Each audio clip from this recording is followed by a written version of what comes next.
Wara l-approvazzjoni mill-awtorità tal-ippjanar għall-binja ġdida għall-outpatients fl-Isptar Mater Dei, bosta ħaddiema u anke membri tal-amministrazzjoni tal-isptar laqgħu l-aħbar b'sodisfazzjon kbir.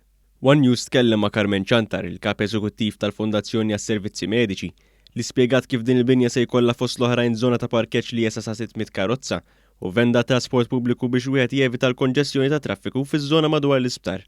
Apparti minn hekk il-binja nnifisha se tkun ta' 5 solari u mistennija tirdoppja l-faċilitajiet kliniċi ta' Mater Dei. Ċantar qaltilna li l-approvazzjoni għal proġett waslet wara snin ta' konżultazzjoni ma' diversi entitajiet involuti.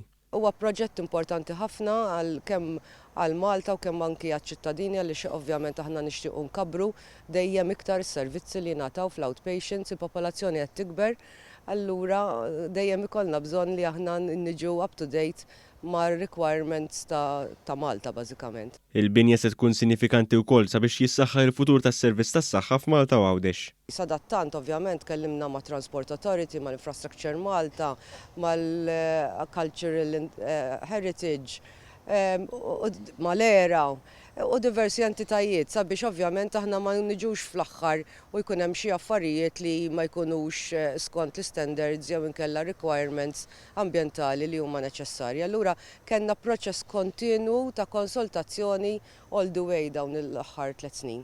Il-kap eżekuttiv tal-Isptar Mater Dei Silja Falzon qalet li l-isptar bħala organizzazzjoni biddel il-mod kif jinvesti.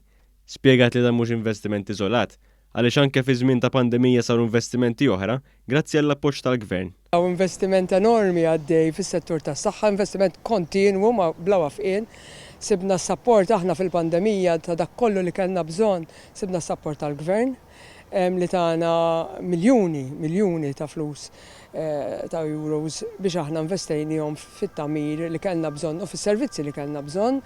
U fl-istess waqt bajna għaddejjin dawn l-investimenti b'daw ix-xogħlijiet kbar madwar Malta kollha. L-outpatients il-ġdida se jkollha teknoloġija tal-ogħla livell biex is-servizz li jingħata lill-pazjent ikun l-aqwa wieħed possibbli. Dejjem nimmiraw li nkunu ma ta' quddiem li l-ewwel teknoloġiji li jidħlu u li jkunu validati naddottawhom f'dan l-isptar biex dejjem nagħtu l-aħjar servizz u kemm jista' jkun ikun servizz sostenibbli. Teknoloġija tgħinna biex is-servizz jaqpa' dejjem iktar u iktar sostenibbli.